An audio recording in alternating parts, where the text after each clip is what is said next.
Welcome friends. आज हम आगे सीखते हैं कंप्यूटर लैंग्वेजेज यानी कंप्यूटर की भाषाएं के बारे में। यहाँ आपको जो ध्यान में रखने वाली बात है कि कंप्यूटर का जो भाषा है वो दो तरह का होता है। जो कंप्यूटर लैंग्वेज होता है वो हमारा कितने तरह का होता है? कंप्यूटर लैंग्वेजेज जो हमारा होगा वो दो तरह का होगा।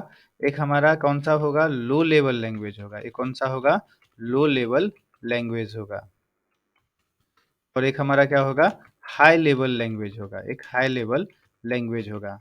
तो लो लेवल लैंग्वेज और हाई लेवल लैंग्वेज में अंतर क्या होता है ना?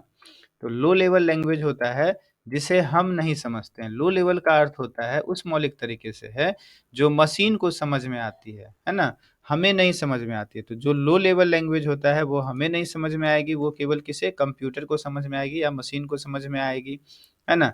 इसमें लो लेवल लैंग्वेज में आपका दो लैंग्वेज आता है, एक मशीन लैंग्वेज और एक हमारा असेंबली लैंग्वेज। एक कौन सा होता है? Assembly language. एक आपका हमारा आएगा मशीन लैंग्वेज और एक असेंबली लैंग्वेज। यहाँ पर एक आएगा आपका मशीन लैंग्वेज और एक आएगा असेंबली लैंग्वेज, है ना? Assembly language.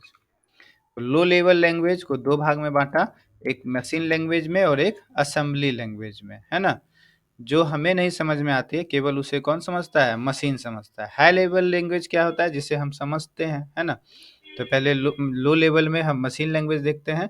मशीन लैंग्वेज में है आपका यह जो मशीन लैंग्वेज होता है हमारा, वो हमारा क्या है? यह भाषा 0 और 1 के रूप में होता है जिसे हम बाइनरी कहते हैं, है ना? यह सीधे जो है कंप्यूटर द्वारा समझी जाती है या मशीन पर निर्भर होती है। इसे लिखना जो है थोड़ा कठिन होता है। जैसे अभी हमें 575 लिखना है तो हम 575 लिखते हैं, लेकिन वही मशीन लैंग्वेज यानी बाइनरी में उसे केवल 0 और 1 के द्वारा दर्शाकर लिखा जाएगा, है ना? तो मशीन में क्या लिखना है? मशीन लैंग्वेज में आपको याद रखना है क्या? वो 0 और 1 के द्वारा जो है केवल दर्शाया जाता है। और यहाँ पर क्या ध्यान में रखना है, ये 0 और 1 को हम क्या कहते हैं? बाइनरी नंबर कहते हैं। क्या कहते हैं? बाइनरी कहते हैं या बाइनरी नंबर कहते हैं। यही हमारा असेंबली लैंग्वेज जो है वो भी क्या है? लो लेवल लैंग्वेज होता है। तो असेंबली लैंग्वेज में भी हमारा क्या होता है? यहाँ पर जो ये 0 और 1 ही होता है। इस भाषा में मशीन कोड 0 और 1 को सांकेतिक कोड द्वारा प्रतिस्थापित करता है जिसको हम निमोनिक्स कहते हैं। तो यहाँ पर आपको निमोनिक्स ध्यान में रखना है। असेंबली लैंग्वेज में क्या याद रखना है? निमोनिक्स याद रखना है ना? और ये कहता है ताकि इसे अधिक अनुकूल बनाया जा सके। तो आपको यहाँ केवल दो बात यहाँ पर ध्यान में देना है। कंप्यूटर लैंग्वेज दो तरह का, एक लो लेवल लैंग्वेज, एक high level language. Low level language में आपको दो बातें ध्यान देनी है। एक मशीन लैंग्वेज होता है जो 0 और 1 दर्शाता है और 0 और 1 को हम बाइनरी कहते हैं। और असेंबली लैंग्वेज क्या होता है? ये 0 और 1 ही वहाँ भी होता है, लेकिन उसको कहता है कोड के साथ प्रतिस्थापित कर देता है जिसको हम क्या कहते हैं? निमोनिक्स कहते हैं। तो ये हमारा हो गया असेंबली लैंग्वेज जो कि कंप्यूटर समझता है, हम उसे कम समझते हैं। अब आते हैं हम high level language. High level language क्या होता है? जिसे हम समझते हैं, है ना? हाई लेवल लैंग्वेज क्या होता है? जिसे हम समझते हैं। इसे मतलब हम जिसको जो लिख सकते हैं। देखिए यहाँ पर है कि आपको यहाँ कि लो लेवल लैंग्वेज के लिए हार्डवेयर के विस्तृत ज्ञान की आवश्यकता होती है। आपको यदि असेंबली लैंग्वेज में लिखना होगा या लो लेवल में लिखना होगा, यहाँ मशीन लैंग्वेज में या असेंबली में, तो उसके लिए आपको क्या है? हार्डवेयर का जानकारी होना चाहिए, क्योंकि यह मशीन पे निर्भर होती है। कौन सा हमारा किसके बारे में कह रहे हैं? लो लेवल लैंग्वेज के बारे में, है ना? इन मुश्किलों को दूर करने के लिए हाई लेवल लैंग्वेज का विकास किया गया, जो किसी भी समस्या को हल करने के लिए सामान्य और आसानी से समझे जाने योग्य अंग्रेजी के कथन का उपयोग करती है। हाई लेवल लैंग्वेज कंप्यूटर पर निर्भर नहीं होती है, इससे प्रोग्रामिंग करना बहुत सरल होता है। तो विभिन्न प्रकार का जो है हमारा हाई लेवल लैंग्वेज है, यहाँ पर आपको इसमें कुछ फुल फॉर्म याद रखना है और उसके बारे में थोड़ा ध्यान में रखना है। तो कुछ हाई लेवल लैंग्वेज में से हमारा है बेसिक। क्या है? बेसिक। बेसिक का फुल फॉर्म सबसे पहले याद रखेंगे, beginners all purpose symbolic instruction code. तो हमारा हाई लेवल लैंग्वेज में क्या आ रहा है? बेसिक। बेसिक का फुल फॉर्म आपको ध्यान में रखना है, beginners all purpose symbolic instruction code. Basic का फुल फॉर्म क्या होता है? Beginners all purpose symbolic instruction code. यहाँ पर आपको क्वेश्चन आ जाएगा, निम्न में से कौन सा हाई लेवल लैंग्वेज का उदाहरण है? अब आपका दे देगा वहाँ पर कौन सा? ये दे देगा मशीन लैंग्वेज, असेंबली लैंग्वेज और दे देगा आपका बेसिक, तो बेसिक हो जाएगा हमारा। मशीन लैंग्वेज और असेंबली लैंग्वेज को याद रखना है, कौन सा होता है, लो लेवल लैंग्वेज होता है ना। और हाई लेवल लैंग्वेज में हमारा है बेसिक। बेसिक का फुल फॉर्म आप याद रखिए क्या होता है, beginners all purpose, beginners all purpose symbolic instruction code. ये बहुत जरूरी है ध्यान में रखने के लिए, है ना। और फिर नीचे आते हैं, कहता है कोबोल। कोबोल भी हमारा हाई लेवल लैंग्वेज है। इसका फुल फॉर्म होता है common business oriented language, common business oriented language. COBOL का फुल फॉर्म होता है कॉमन बिजनेस ओरिएंटेड लैंग्वेज। ये भी हमारा क्या है, हाई लेवल लैंग्वेज होता है ना। फिर है आपका फोर्ट्रन। फोर्ट्रॉन, फोर्ट्रन का फुल फॉर्म होता है फॉर्मूला ट्रांसलेशन, है ना। फोर्ट्रन का फुल फॉर्म होता है फॉर्मूला ट्रांसलेशन, फोर्ट्रन का फुल फॉर्म होता है फॉर्मूला ट्रांसलेशन। यहाँ आपको ध्यान में रखना है कि यह जो किसके लिए यूज होता है, देखिए फॉर्मूला है तो गणित संबंधी और वैज्ञानिक समस्याओं को हल करने के लिए इसका विकास किया गया था।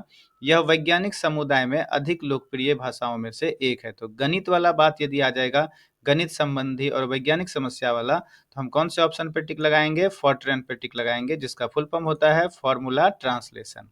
फिर यहाँ पर आपका है सी। सी भी हमारा हाई लेवल लैंग्वेज है। सी का जो है इसके बारे में क्या ध्यान रखना है आपको, कि ये स्ट्रक्चर्ड प्रोग्रामिंग लैंग्वेज है। सी के बारे में ध्यान रखना है, सी के बारे में पूछ देता है ऑब्जेक्ट ओरिएंटेड है या स्ट्रक्चर्ड प्रोग्रामिंग लैंग्वेज है। तो सी के बारे में आपको ध्यान रखना है। एक तो पहला सी हाई लेवल लैंग्वेज है, दूसरा सी जो है हमारा वो क्या है, स्ट्रक्चर्ड प्रोग्रामिंग लैंग्वेज है। सी हमारा क्या है, स्ट्रक्चर्ड प्रोग्रामिंग लैंग्वेज है। ये बात हमें ध्यान में रखना है, जिसका प्रयोग हम जो है क्या होता है, गेम्स के लिए भी विकसित करने के लिए होता है, वैज्ञानिक अनुप्रयोग के लिए भी है, वाणिज्यिक अनुप्रयोग के लिए भी है ना। तो सी में आपको ध्यान रखना है, सी हमारा एक तो हाई लेवल लैंग्वेज है, और सी का फुल जो हमारा होता है वो कौन सा लैंग्वेज में आ रहा है, कह रहा है स्ट्रक्चर्ड प्रोग्रामिंग लैंग्वेज में आता है ना। और फिर C plus plus, C plus plus आपका क्या होता है, ऑब्जेक्ट ओरिएंटेड प्रोग्रामिंग लैंग्वेज होता है। हाई लेवल लैंग्वेज तो है ही, लेकिन सी प्लस प्लस को हम किस में रखते हैं, ऑब्जेक्ट ओरिएंटेड प्रोग्रामिंग लैंग्वेज में रखते हैं। तो सी और सी प्लस प्लस एकदम ध्यान में रखना है। सी है स्ट्रक्चर्ड प्रोग्रामिंग लैंग्वेज, सी है हमारा स्ट्रक्चर्ड प्रोग्रामिंग लैंग्वेज, और सी प्लस प्लस हमारा है object oriented programming language. C plus plus है हमारा ऑब्जेक्ट ओरिएंटेड प्रोग्रामिंग लैंग्वेज, और सी है हमारा स्ट्रक्चर्ड प्रोग्रामिंग लैंग्वेज, है ना। अब नीचे आते हैं, कंपाइलर और असेंबलर क्या होता है। तो देखिए जैसा कि आप जानते हैं, हाई लेवल लैंग्वेज मशीन पर निर्भर नहीं होती है, और असेंबली लैंग्वेज चूंकि मशीन पर निर्भर होती है, फिर भी उसमें निर्देशों के लिए निमोनिक्स का उपयोग किया जाता है, जिसे मशीन नहीं समझती है। अतः दोनों लैंग्वेज द्वारा प्रदान किए गए निर्देशों को मशीन समझ सके, इसके लिए कंपाइलर और असेंबलर की आवश्यकता होती है, ताकि वे इन निर्देशों को मशीन लैंग्वेज में परिवर्तित कर सके, है ना। तो कहता है सॉफ्टवेयर प्रोग्रामों का जो सेट होता है, सॉफ्टवेयर क्या होता है, प्रोग्रामों का सेट होता है, जो हाई लेवल लैंग्वेज में लिखे गए प्रोग्राम को पढ़ता है और उसे मशीन लैंग्वेज में समतुल्य प्रोग्राम में जो है परिवर्तित कर देता है। उसी को हम क्या कहते हैं, कंपाइलर कहते हैं, है ना। क्या करता है, सॉफ्टवेयर जो प्रोग्रामों का सेट होता है ना, या सीधा आप ध्यान रखिए कंपाइलर का क्या काम होता है, हाई लेवल लैंग्वेज को वो क्या करता है, मशीन लैंग्वेज में कन्वर्ट कर देता है ना। कंपाइलर का क्या काम होता है, यहाँ पर आपको हम यहाँ दिखा देते हैं। कंपाइलर में आपको ध्यान रखना है, यहाँ पर क्वेश्चन बनता है, पूछा भी गया है पीछे बेल्टन के एग्जाम में। कंपाइलर का काम है आपको हाई लेवल लैंग्वेज को क्या करता है, हाई लेवल लैंग्वेज को ये क्या करेगा, कन्वर्ट कर देगा। क्या चीज में कन्वर्ट कर देगा, तो मशीन लैंग्वेज में, है ना। हाई लेवल लैंग्वेज को ये क्या में कन्वर्ट कर देता है, मशीन लैंग्वेज में। कंपाइलर का काम होता है हाई लेवल लैंग्वेज को वह मशीन जो है लैंग्वेज में या मशीन लेवल लैंग्वेज में वो जो है क्या कर देगा, कन्वर्ट कर देगा। तो वही यहाँ पर कह रहा है आपका। और सॉफ्टवेयर क्या होता है, प्रोग्रामों का सेट होता है, हाई लेवल लैंग्वेज में लिखे गए प्रोग्राम को पढ़ता है और उसे मशीन लैंग्वेज में परिवर्तित कर देता है, वो हमारा हो गया कंपाइलर। अब आते हैं हम यहाँ नीचे, नीचे यहाँ पर सॉफ्टवेयर फिर है कि प्रोग्रामों का सेट को हम सॉफ्टवेयर कहते हैं।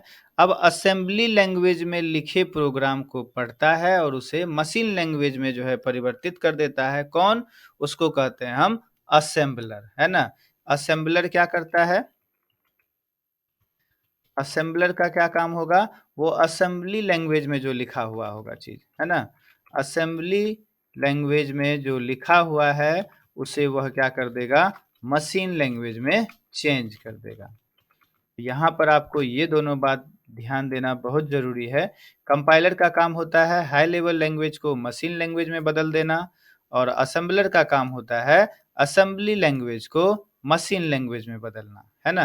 तो ये दोनों बहुत ज़रूरी है। कंपाइलर हाई लेवल लैंग्वेज को मशीन लैंग्वेज में बदलता है, असेंबलर असेंबली लैंग्वेज को मशीन लैंग्वेज में बदलता है ना? असेंबलर असेंबली, ये तो आसान है। असेंबलर असेंबली, असेंबलर का काम है असेंबली लैंग्वेज को मशीन लैंग्वेज में बदलना, इसको तो तब तो ध्यान ही नहीं देना है। कंपाइलर का काम है हाई लेवल लैंग्वेज को मशीन लैंग्वेज में बदल देना।